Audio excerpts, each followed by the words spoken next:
Cyril Dunouot, champion de France 2022. 2019, c'était ton dernier titre. 3 ans où je pense que tu as eu, t'as porté ce boléro avec fierté, mais ça te tardait de le remettre en jeu aussi quand même. Ben oui, c'est vrai que j'ai remporté ce premier titre en 2019. Voilà, un titre où j'ai longtemps couru derrière. Et malheureusement est arrivé le Covid, donc 2 saisons très compliquées. Et cette année, le championnat revenait, et en plus ici à Nougaro, où ce championnat est né justement. Et je suis très heureux de conserver mon titre. Et l'objectif était dans un premier temps de rentrer dans évidemment ces 4, c'est jamais facile. Est-ce que tu t'es senti à l'aise dans ces 2 premiers blocs? Alors oui, voilà, le premier objectif, c'était de finir dans les 4 premiers à l'issue des 8 premières vaches.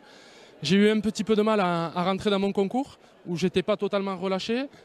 Et malheureusement, j'ai chuté aussi un petit peu. Ce qui m'a fait tenir, c'est que j'étais dans le coup. J'étais toujours soit premier, deuxième, mais il y avait vraiment très peu de points qui me distançaient entre le premier et le second. Et ensuite, la dernière partie, les 8 derniers écarts, je savais que c'était là qu'il fallait attaquer, c'est là qu'il fallait tout donner pour ne pas avoir de regrets derrière. Et heureusement, ça m'a souri et je soulève à nouveau le bouclier.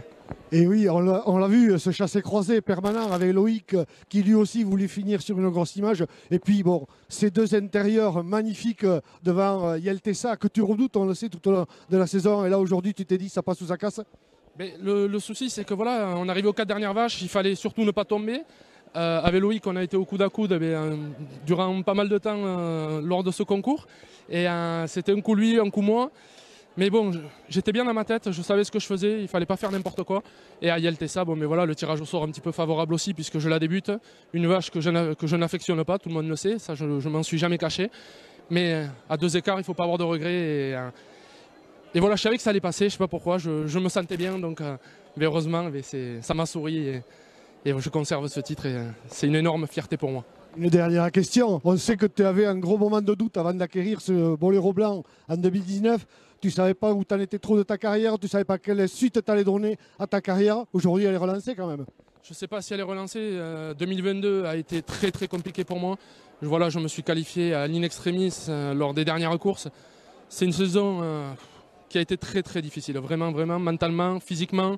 Et voilà, et aujourd'hui, je me suis accroché et j'ai réussi à arracher ma qualification et je pense que ce titre sauve un petit peu ma saison. Mais enfin, bon, 2023, une nouvelle version de la dalle.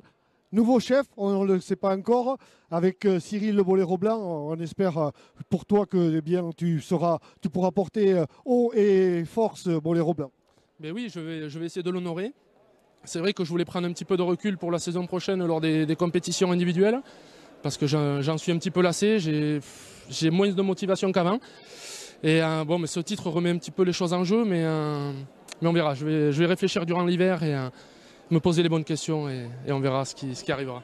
Alors ta réponse m'amène une autre question. Cyril Dunouot, leader de la dalle, pourquoi pas chef? Pourquoi pas chef? C'est à Michel qu'il faut demander. Voilà, je pense qu'il a son idée. Et, en tout cas, je ne forcerai pas les choses. Si ça doit se faire, ça se fera. Alors écoute, félicitations encore Cyril. Et très belle saison, très belle soirée déjà, je suppose, pour fêter ça. Et à très vite. Mais merci beaucoup et à bientôt.